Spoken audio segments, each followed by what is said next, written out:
ज्या वेळेस नगरपालिकेच्या निवडणुका चालू होत्या,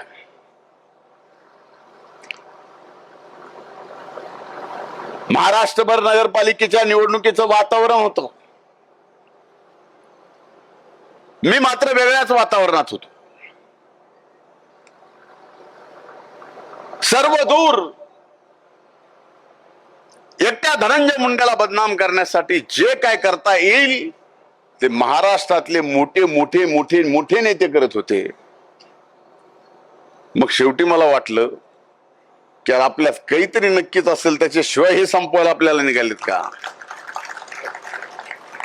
एक त्यांना असं वाटत असावं की हे बाबा आपल्याला पुरून उरल.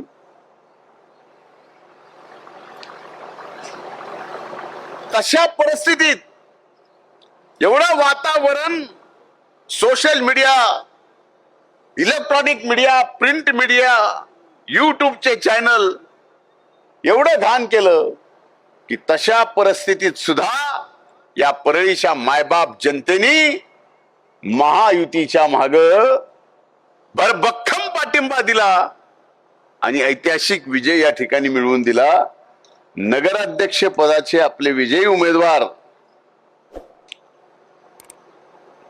ज्यांनी आपल्या नावाने बाजीराव भैयाला पद्मश्री दिलेली आहे,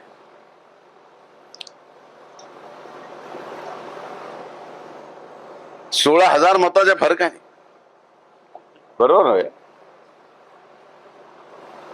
बाकी नगरसेवक मला माहिती आहेत कोण किती फरकानं आलंय आणि कोण किती फरकानं गेलंय. काही नगरसेवकांना तर माहित आहे ना आणखी तो कसा निवडून आला, ते मला एकट्यालाच माहिती आहे.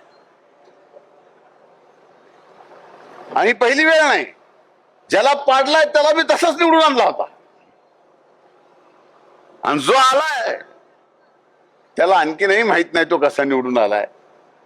असं सगळं एकूण आपल्या सगळ्यांनी कष्ट घेतले, त्यातून आज परळीच्या मायबाप जनतेने आपल्यावर जिम्मेदारी दिली आहे. ही जिम्मेदारी आपल्याला अतिशय यशस्वीपणे पार पाडायची आहे आणि जिम्मेदारी यशस्वीरित्या पार पाडत असताना परळी नगर परिषदेला आणि आपल्या या नगरीला सुद्धा थोडं शिस्तीत, हळूहळू, लगेच नाही, आपल्याला कामाच्या बाबतीत, टॅक्सेसच्या बाबतीत, सगळ्या गोष्टीत परळीच्या आपल्या या नगर परिषदेला शिस्तीत बसवावं लागेल. तर पुढे चालून मोठ्या मोठ्या योजना या ठिकाणी येतील. आतापर्यंत त्या दिवशी तुम्ही माननीय मुख्यमंत्र्यांचं भाषण ऐकलं असेल की अधिकचे 300 कोटी रुपये त्यांनी तीर्थक्षेत्र विकास आराखड्याला मंजूर करायचा निर्णय घेतला. आता ते EPCच्या शेवटच्या बैठकीत ते मंजूर झालं.